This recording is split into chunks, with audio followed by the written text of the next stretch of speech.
各位粉絲、各位朋友，嗱，歡迎大家今日嚟到咧阿三定啲師傅咧呢個第一日嘅新頻道，叫做凌晨空間之三定師傅。做得好，大家好，大家好。大家啦，今日好開心啊！係啊，三定師傅咧第一日咧上視頻咧喺呢個佢自己嘅個人頻道裏邊喎。今日恭喜晒阿三定師傅先，恭喜晒佢。多謝。咁亦都多謝啲粉絲咧係收睇阿三定師傅啦。嗱好啦，咁啊第一集咧梗係講啲好嘢俾大家聽啦，係嘛？嗱。三定師傅頭先就同我講咧，今日想講咩咧？佢就話今日咧會為大家介紹一個1分錢都唔使花嘅招財運、增加財運嘅方法係嘛？好啦，咁啊師傅啊，請你開始啦。乜嘢嚟嘅咧？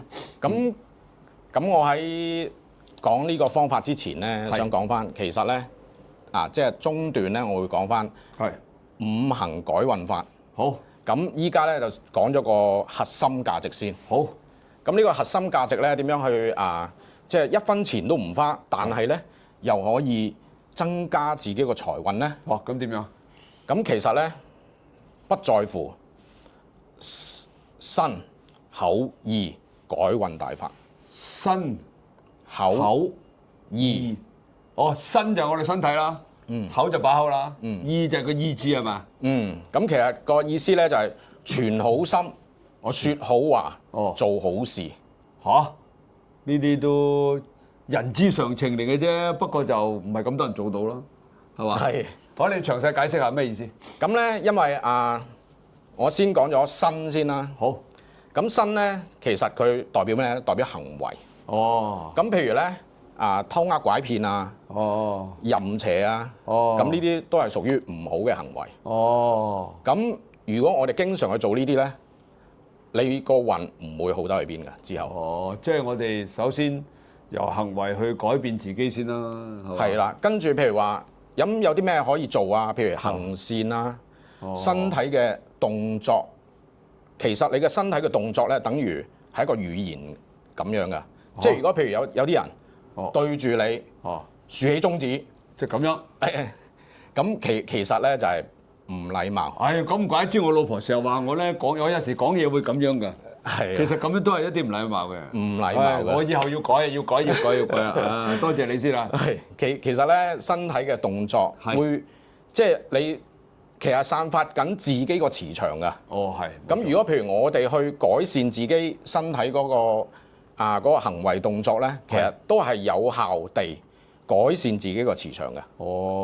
咁如果唔係，換句話講，譬如話我哋見到啲長輩又岌頭啊，同人講早晨又岌頭啊，係嘛？或者呢啲咁樣恭喜啊，係嘛？咁係咪會換句話講，呢啲身體語言咪好好多咩？係啊，爭好遠㗎。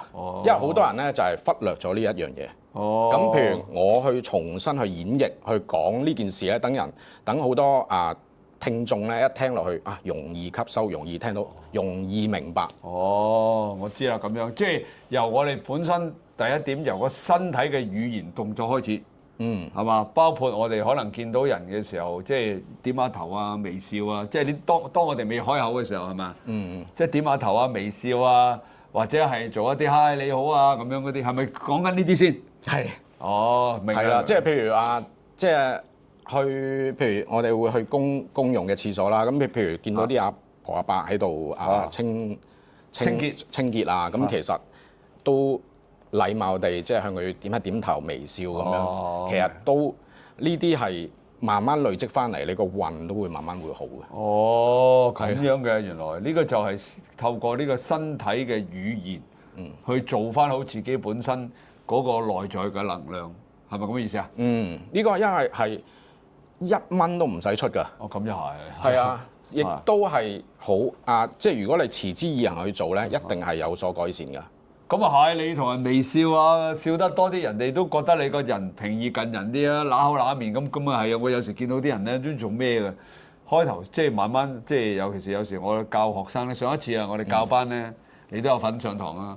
咁左手邊有個女人咧，我做咩？點解佢成堂都揦口揦面咁樣，好似好唔開心咁樣，做乜鬼咧咁？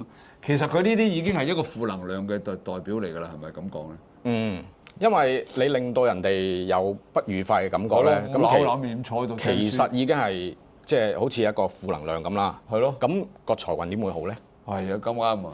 咁好啦，咁啊除咗身之外咧，跟住到口係咩意思啊？咁口咧就代表説話啦。哦，咁譬如唔好講啲粗口啦、惡言啦。咁譬如唔好妄語啦。哦，咁同埋咧唔好少啲同人哋嘅爭執，即係譬如有嘢咧就哇係咁講道理，即係要人哋完全聽晒你咁講，跟住繼而咧就嘈交，繼而咧有啲可能火爆啲，可能動武添。咁亦都係唔係咁好嘅。咁咧其實咧就多啲去做啲咩咧？多啲去講有益嘅説話。咩叫有益説話？即係令到人哋如果譬如你有經歷啦，咁有啲係唔好嘅經歷，你去分享一啲善嘅經歷俾人哋聽。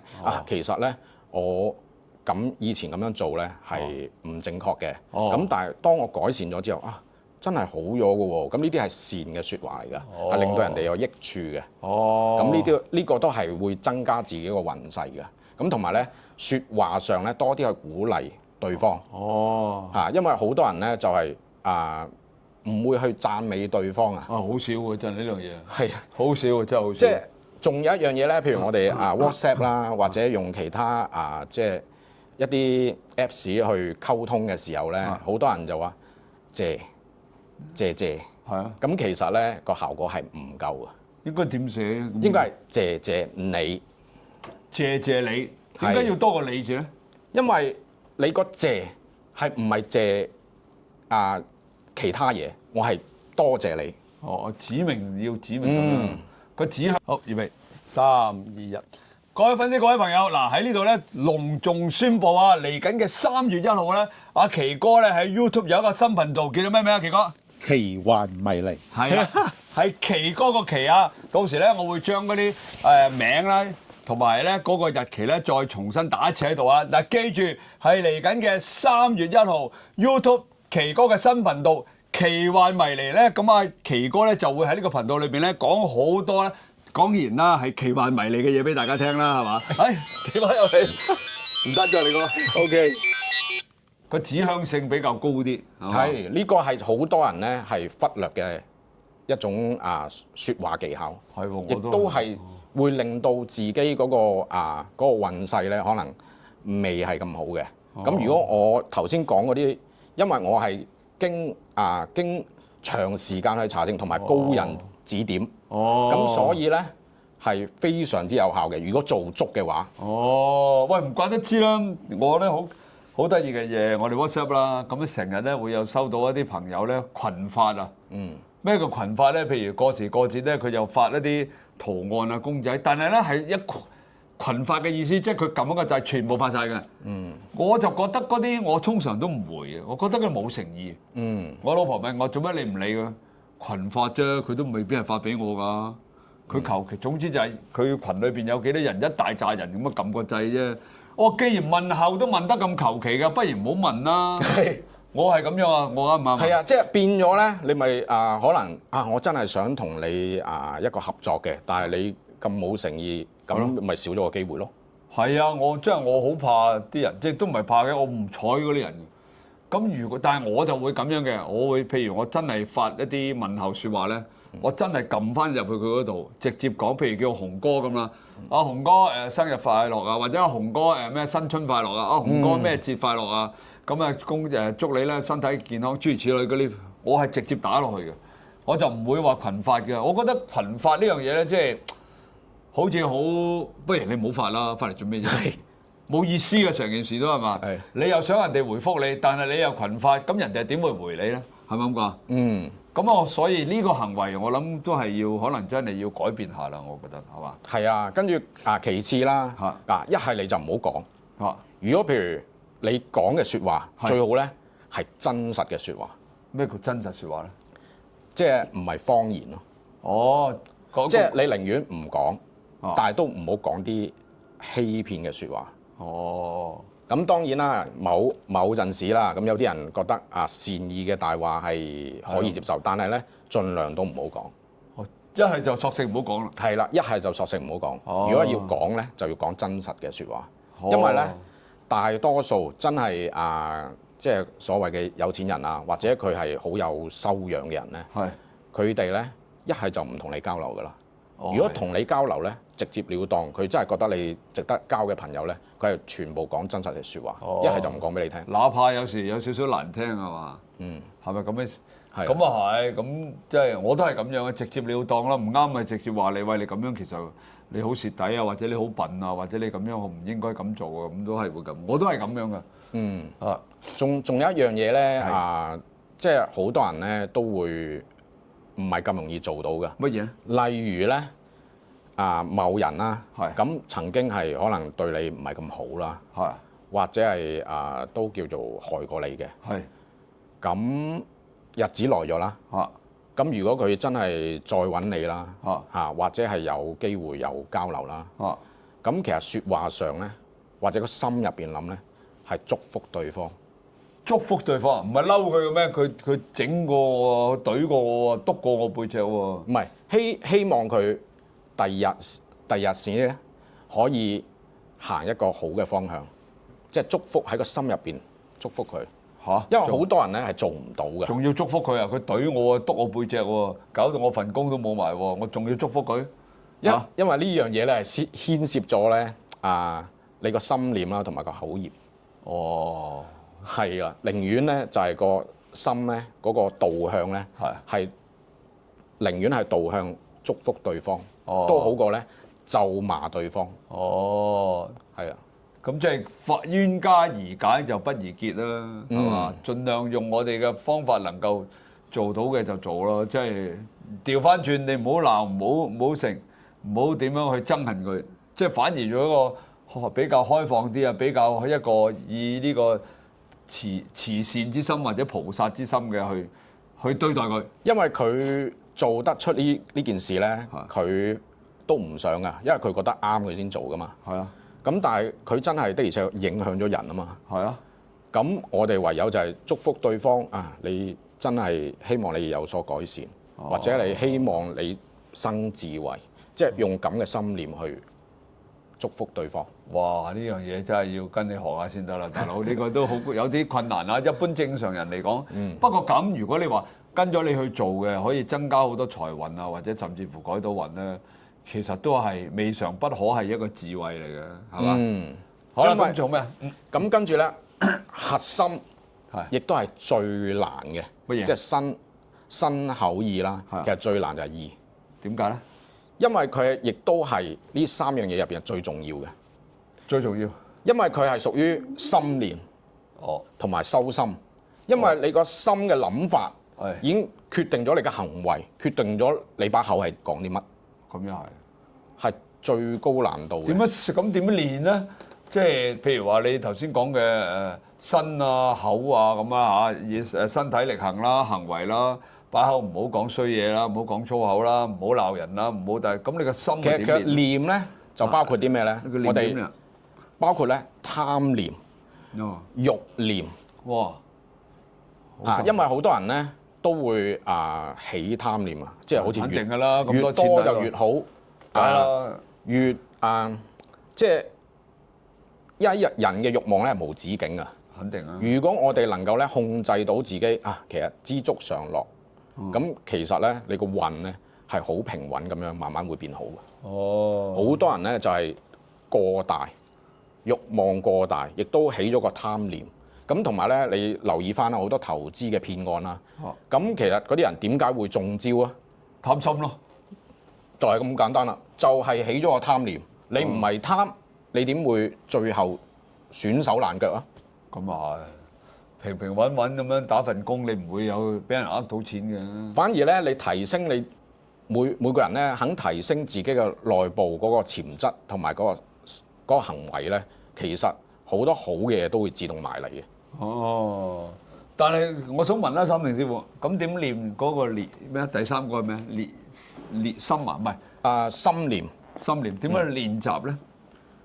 我哋咧要經常去，即係其實咧佛家有句説話咧，就係貪嗔痴啊嘛。係啊。咁我哋咧要點樣將呢個貪嗔痴轉成為呢個慈悲心同埋清淨心咧？咁點轉啊？咁其實咧，我哋個心咧係必須要清淨，令到自己靜咗先。個心要定落嚟，靜咗先，然之後再去諗下，即係呢一 part 咧係有啲難度嘅。係，即係包括我咧，我都係要經常去練習嘅。哦，嗱並唔係話哇，突然之間有個人，突然之間佢即係突然之間劈啲污糟嘢落你身上嘅，即係喺街度咁啦。咁好多人就哇好嬲啊！哇你做乜嘢要咁嘅咧？揼你添啊！但係如果你嗰一刻啊，因為我真係講真實嘅嘢啦。如果你嗰一刻真係有修養嘅人啦，第一。如果我同你理論咧，第一嘥我時間，第二對方係咪有精神有問題咧？咁又唔知喎。係啊，咁如果你去搞佢嘅，佢突然之間，原來佢個身度係陀住啲利器嘅，一嘢捅埋嚟，咁你自己咪瀨嘢，係啦。咁其實咧，如果係咁嘅情況就避免，即係避免去再纏繞呢個問題。哇！呢樣嘢都有啲深奧啊，三成師傅真係經常情。所以點解係一分錢都唔使出而改善到自己嗰個運勢咧？係一啲都唔簡單嘅。真係唔簡單啊！係啊，所以譬如好多有錢人點解佢咁有錢咧？或者佢生活點解佢咁豐盛咧？人緣又咁好咧？其實係收翻嚟嘅。係啊，絕對係收翻嚟嘅。雖然你就短短咁講咗嗰三樣嘢，但係如果要三樣做齊，我諗真係一定時間先得。咁仲有一樣嘢啦，咁我都可以講翻即係我自己會點樣做啦。每一日譬如你經歷咗一日啦，咁你對咗好多客人啊，或者見好多朋友啊，或者同佢哋傾過嘅偈，你夜晚瞓覺前回顧翻，反省翻自己究竟有冇講錯嘢咧，或者我有咩地方做得唔係咁好咧？呢個係屬於反省。如果每一日持之以恆去諗呢樣嘢點樣去進步，咁其實你個人咧個修為一定會提高咗，個運氣一定係好嘅。哇！呢幾樣嘢真係我諗冇鏡頭前面嘅朋友真係冇邊幾個做得到喎？邊個有幾個返到屋企再諗下今日有咩做錯啊？俾老細鬧完之後就諗，唔鬧都費事諗，都費事諗啊！直接上床啊，或者玩下手機啦。所以真係唔係咁簡單，但係真係非常之有效，同埋肯定有效。呢樣嘢真係聽咗你講之後，我哋真係要翻去諗一諗，究竟係咪我哋日常生活裏邊真係做漏咗好多嘢咧？咁樣，哇，身口意，身口意呢三樣嘢。喂，我想問咧，呢啲係咪同一啲佛教嘅理念係有相關嘅咧？呢啲有，絕對有關係，因為我係學佛，我曾經參加過禪修噶嘛。咁我覺得係真係令到我個人咧係真係清靜咗好多嘅，係嘛？諗嘢清晰咗，自然咧啲好運就會埋嚟。即係好似阿祖哥，我又唔認識你，但係一次機緣巧合之下，你就透過朋友就聯絡我，咁呢個係好巧合嘅。咁又係。咁而且我又覺得阿祖哥你個人咧真係好直接㗎，唔好嘥大家時間。如果唔啱 key 就唔好啦。係啦，同埋你都係比較直嘅人，同埋好真實嘅人。咁我覺得係非常之好嘅。同你就算交個朋友，我都覺得即係有個安定啊，有個安全感啊。我唔會做啲古靈精怪嘅冇意思啊！我唔做呢嘢冇意思。損人不利己嗰啲啊更加衰。損人利己嘅我都唔做啦，唔好話損人不利己。不過但係而家社會最衰就係好多人做埋啲損人利己不利己嘅嘢，譬如啲留言啊、啲 hacker 啊嗰啲咁樣嘅黑客啊，諸如此類，係都要詆毀下人咁咩？其實佢係短暫嘅成功啦，短暫得到可能嘅益處啦。安慰啫。但係長遠咧，你係唔係損害對方，係損壞自己個福報啊？係咯。令到自己福報越嚟越少，跟住然之後咧，你擺咩陣都冇料到，做咩都冇用啊！做咩都冇用，就算你幾有錢都係咁講。係啊，因為阿三定師傅咧有啲例子咧，佢以前咧有啲有錢人咧，結果到頭來咧都係即係俗啲講句得個吉嘅，係嘛？之前你又講過俾我聽啊，不過往後我哋有時間咧，我哋先會講俾大家聽啊。係啦，跟住咧就係仲有一樣嘢咧，就係我哋去行善咧，其實個心咧係要發願嘅。咩叫發願？我哋個心咧係真係想做善事啦，譬如做下慈善咁啦，譬如捐血都唔使錢㗎。我上個禮拜咪去咗派米咯。係咯，喺即係主角派米。即係譬如唔使，因為今集係講啲唔使用錢嘅方案啊嘛。譬如你幫下人去搬下嘢，咁你個心咧係諗我真係想幫你去做好呢件事。哦但係咧唔望回報。哦，呢個係個心嗰個發願係好重要嘅，因為其實如果你幫咗人，諗住對方俾啲咩着數你啊，或者對你有啲咩好處咧，咁其實已經係唔係嗰樣嘢啦。已經都唔係善事啦，善事係不忘回報啊，善事係盡量都不忘所有嘅唔張揚。係咯，不過有時好難嘅，而家香港社會，我哋走去派米咁，真係又拍段視頻咁，真係有時唔即係都唔屬於張揚品啊，但係都要留個記錄喎。上個禮拜走咗去荔枝角嗰度派咗百幾包米。係啊，我都有睇啊，哇！真係非常之好。唔係嚟緊都會我哋都會透過我哋自己個頻道去組織一啲慈善活動咯，因為喺較早之前好耐啦，咁嗰陣時我哋凌晨空間都得好少頻道，咁我亦都同啲粉絲講過，如果當我哋頻道越嚟越大，能夠嗰個發起嘅人越嚟越多嘅時候咧，可能我哋會發起更加多呢啲嘅慈善活動啦。咁啊有錢出錢，有力就出力咯。咁啊希望能夠幫助到多啲嘅弱勢社群啦。香港能夠做到嘅，我哋都盡量去安排咯。咁之前我係發咗個咁嘅願嘅，其實係講咗2、3次嘅啦，起碼都。咁當然啦，我哋亦都喺凌晨空間裏邊籌咗幾萬蚊啦，就咁樣就去即係喺2025年嗰陣時間，我哋都做咗都有幾次嘅公益咯。都雖然係一啲好少嘅錢，微不足道嘅，不過但係就希望日後有時間，我哋能夠包括你個頻道啦，可以亦都呼籲下大家一齊做下善事啦。係啊，因為真係好重要啊，一個循環嚟㗎。一個循環嚟㗎，即係有得就有失啊嘛。係一個循環嚟㗎。你如果唔去付出，唔去即係支持，咁其實咧，你之後嗰個回報唔係嗰樣嘢。即係福報嘅就唔係嗰樣嘢咯。雖然我哋話做善事、做各方面嘅嘢，唔係求一個報，即係回報，但係呢啲三成師傅嘅意思就係話咧，啲福報始終會因為你嘅因而有個果會產生咗出嚟咯。可唔可以咁理解？係啊，即係譬如我幫好多客人啦，咁有啲人特別有效果嘅喎，咁有啲人咧個效果唔係咁顯著喎。係，咁其實都牽涉佢個人嘅福報。哦，即係做就做晒㗎啦，應該嘅功夫，但係好奇怪就係都冇咩效嘅咧。咁你一查就發覺到原來佢做咗一啲衰嘢。係啊，即係之後聯絡翻傾翻偈，咁其實原來佢有啲嘢係做得唔正當。哦，即係換句話講，如果各方面有啲包括行為啊、言行啊，或者各方面唔正當嘅時候，會直接都影響佢個運啊，同埋甚至乎咧佢嗰個福報喎。可唔可以咁講咧？係啊。哇！咁跟住啦，依家咧就講翻啦，即係點樣用一個5行嘅方法，去令到嗰個運勢會得以提升嘅，因為嚟緊新年㗎啦嘛。係，冇錯。係啊，嚟緊新年，咁我哋好多時都會祝福人㗎嘛。係。咁祝福人其實咧已經係有一個好嘅效果㗎啦。哦。咁但係咧，如果大家想加強效果咧，係點樣咧？點樣去運用咧？係。咁其實咧，因為我係講易經㗎啦。係。易經咧點樣去睇自己5行屬性咧？其實係透過納音5行。即係點啊？納音5行咧，即係譬如1978年啦，譬如1978年出世嘅係屬馬嘅。係。咁佢係佛燈火啦。咁其實佢係屬於火嘅。咁如果譬如我哋嘅祝福語入邊咧，包括咗有5行嘅元素。咁如果你係火命嘅人，咁你用翻多啲去用屬火嘅祝福語咧，係個效果係1倍以上。點樣為之屬火嘅祝福語咧？咁我依家講金木水火土有啲咩，即係有啲乜嘢嘅祝福語咧，係屬於嗰個5行屬性入邊嘅。應該點講？咁金咧，依家第一講金先啦。金咧嘅屬性咧，咁如果喺即係玄學入邊啦，咁其實佢屬於咧係財富嘅。係。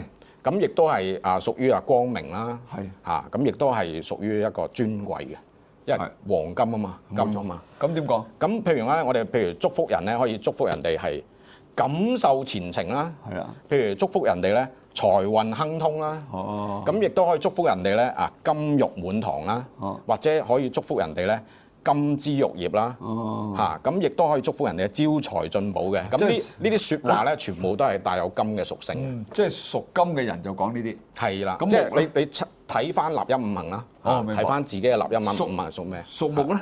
咁屬木咧，木咧係因為植物咧佢係向上生嘛，大部分啊。係。咁同埋咧係即係佢會係朝住陽光去生長噶嘛。冇錯。咁所以咧乜嘢？同埋佢亦都代表一樣嘢，因為屬木嘅，亦都代表長方形啊嘛。係。咁亦都代表健康長壽嘅。哦。咁有啲咩祝福語咧係屬木咧？譬如祝福人哋咧步步高升啦。嗯。咁祝福人哋嘅欣欣向榮啦。嗯。咁亦都可以祝福人哋咧，即係如果人哋做生意做得好大嘅咧，可以祝福人哋咧根深葉茂。根深葉茂。係啦。咁譬如咧，祝福人哋身體健康，亦都係屬木嘅。哦。咁譬如祝福啲年紀比較大嗰啲啦，咁壽比南山，亦都係非常之好嘅。咁如果譬如好多女士，佢都好中意貪靚噶嘛，你譬如祝福人哋青春常駐，咁亦都係屬木嘅。哦，哇，好正啊！係，好正啊！快啲講埋水啊！水咧代表咩咧？水咧喺五行入邊咧代表智慧，亦都係代表財富嘅。係。咁有啲乜嘢嘅祝福語係關於水嘅咧？有，譬如祝福人哋如魚得水啦，祝福人哋財源滾滾啦，正啊正。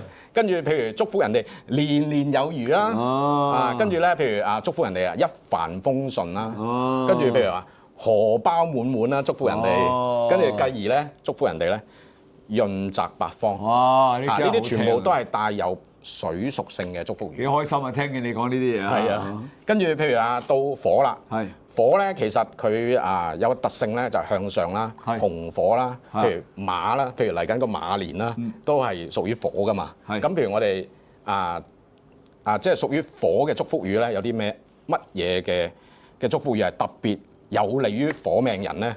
咁譬如祝人哋馬到功成啦，正係啦，火旺人旺，哦，犀利犀利啦，如日中天，哇，係啦，祝福人哋鴻運當頭啦，正，祝福人哋馬運全開，哦，或者咧最簡潔就係祝福人哋丙午大吉，哦，丙午年啊嘛，就係丙午大吉，今年2026年啊嘛，係啦，跟住到屬土啦，係，咁屬土嘅語句入邊咧，咁土係代表咩咧？代表穩重，係，因為土係大地啊嘛，係，咁亦都代表因為大地。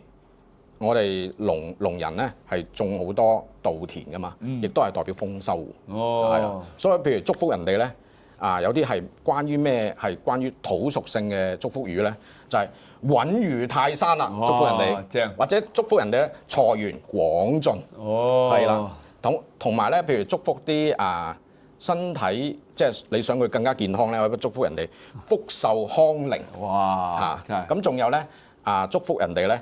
豐收在望，哦，仲有咧就係祝福人哋咧，關於馬啦，龍馬精神，哇，真係犀利。跟住最後啦，就係祝福人哋咧，福慧雙收。哇，呢啲全部喂，真係全部聽起上嚟都好舒服，好好聽喎，好開心。係啊，即係尤其是你係嗰個屬性咧，你講翻切合你嗰啲祝福語咧，冇錯，嗰個威力係更加強大嘅。哇，呢啲真係，因為真係。呢件事就唔係太多人分享嘅，因為我之前咧喺國內咧經一個真係好犀利嘅高人，佢已經係參透呢個世間嘅。咁我有陣時同佢微信去即係打交道，同佢傾偈咧。咁原來咧語言都含有五行㗎。咁我就覺得哇，原來咁好啊！不如分享俾大家啦。因為第一集我就想講啲真係平時比較少聽到嘅乾貨，你叫做係嘛？喂，不過真係好正啊！哇，呢啲今集就真係講咗好多嘢啊！話身啊、心啊、心意啊，係嘛？仲有講咗呢啲金木水火土啊，要講啲咩祝福語啊？咁其實今集係講咧點樣一分錢都唔花咧，能夠增加你嘅財運嘅。係啊，係嘛？嗱，呢集就真係我覺得都幾重要啊！你哋睇完之後咧，就翻轉再睇、再睇、再睇。係啊，保存咯，收藏咯，或者轉發分享，其實可以增加。因為我講嗰啲內容咧係有真實性嘅，亦都係有效果嘅。咁你願意去分享咧，咁你都會積翻啲功德陰德。呢集我覺得好正啊！哇，不過真係大家真係要聽阿三定師傅講，跟住咧跟住佢嘅所講嘅去做咧，咁你個財運咧就馬上提高噶啦，係嘛，三連師傅？係。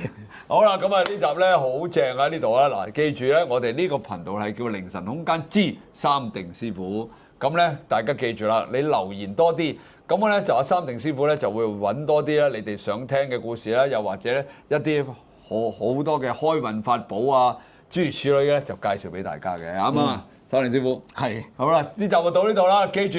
我身邊呢位係三定師傅，我哋呢度係叫做靈神空間之三定師傅。多謝祖哥，多謝大家。呢集到呢度啦，我哋同粉絲講拜拜咯。好，拜拜，拜拜。